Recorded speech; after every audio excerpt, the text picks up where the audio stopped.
Good morning, everyone. I'm Katie Nolan, bringing you all the headlines that you need to know for Friday, September 28th. First, we're going to talk about how Kesha had sex with a ghost, because why wouldn't we? And then I'm going to answer your viewer email questions. All that and more right here on your Guyism Speed Round.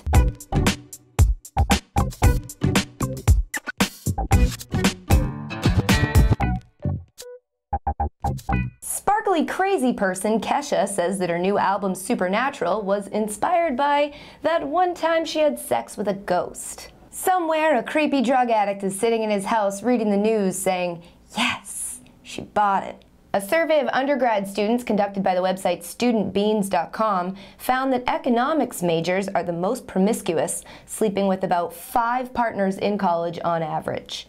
Which makes perfect sense when you consider that their major has taught them plenty about being fucked. Todd Aiken, the guy who said you can't get pregnant from rape, has now said of his opponent Claire McCaskill, she had a confidence and was very much more sort of ladylike the last time they ran against one another back in 2006. Very much more sort of? That's a legitimate rape of the English language. Who's pregnant? A 24-year-old swim coach who was sent to jail because he sent explicit texts to 2 underage girls has been released because the judge found out that he sent it actually to every single person on his contact list by accident because he couldn't figure out how to use a BlackBerry. Swimming has now officially topped cheerleading in the category of things you do in high school that make people think you're stupid. A former beauty queen who suffered a traumatic head injury during a fishing trip had part of her fractured skull placed in her stomach so that it would remain nourished while she healed, and then they put it back on her head.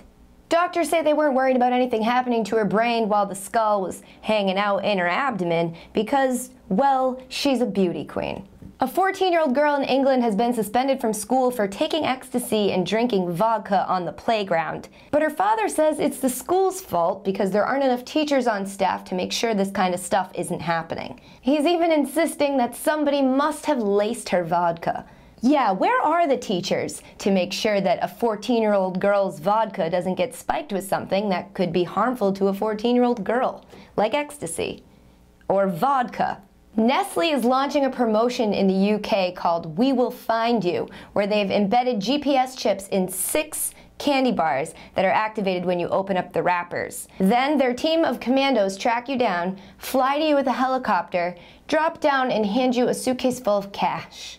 Nestle, the official chocolate of your crazy ex-girlfriend. A crazy person in China had eyebrows and makeup permanently tattooed on her poor Pekingese. Hey China, we get it, you don't eat dogs. That does not make this okay. A painting of what appears to be a younger Mona Lisa is gaining some attention after a book claims it was painted by Leonardo da Vinci over a decade earlier. Fuck that old one, I like this newer, younger one much better.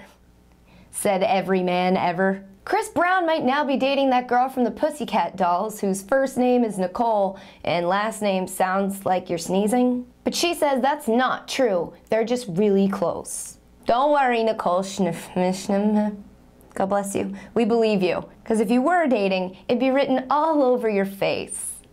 Like in this general area.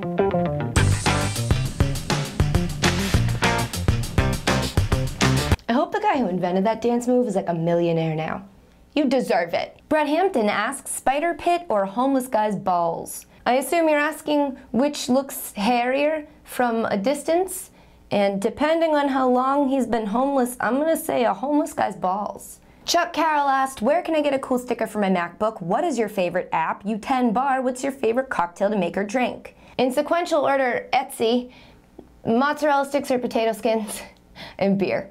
Monib Hussein, we're off to a good start, wrote, I don't really have a question, but a shout out would be cool. So you just come here where you see other people putting in the effort and you just want some credit for it? What is this? Occupy Speed Round? Fuck out of here. Brian Larson asked who would win in a fight between a taco and a hot dog. I think they'd both put up a good fight, but we would never know who wins, because after like 30 seconds of that shit, I would stick the hot dog inside the taco and Lars Jensen asked, which NFL team do you support? The Patriots. Robert Marshall asked, when are you going to do another Bacon Sunday challenge? What? It was a one-time thing. What would be the purpose of doing it again? A bunch of people asked this. I don't know why. What? Here we go, everyone. I'm gonna do a video of the same exact video I already did a video of. Stein Lobscher wrote, Wanneer leer jij beetje Afrikaans? Maybe. No? I think so. Shit. John Fisher and a bunch of other people asked this too. Was wondering if you could explain the deal with Kevin Connolly. Would like to be in on the joke. Thanks. You know, John, my mother once told me that anything worth having is worth working for. If you don't want to put in the minimal effort it would take to find out my beef with Kevin Connolly, hint, a Google search, Katie Nolan, Kevin Connolly, maybe use quotes, go crazy. Then once in a blue moon when I reference him, you're just gonna miss that joke. Not a big deal. It's sort of like a wink to the people who've been here forever. And that's gonna do it for your speed round, guys. I got a bunch of viewer email this week, so if your question didn't get used, don't worry, I might use it next week, or I may never ever use it, and you'll never get those precious minutes of your life back. If you enjoyed this video, please click the like button, comment down below, share it with your friends, and subscribe to our channel. And if you haven't left yet today, I'll throw a link down in the description to a video that will make you do so. Enjoy your Fridays and your Saturdays and your Sundays, and I'll see you right back here on Monday with more headlines that you need to know. Listening to women talk to one another in high-pitched voices makes me want to remove my ovaries with my hand. You're making us all look bad.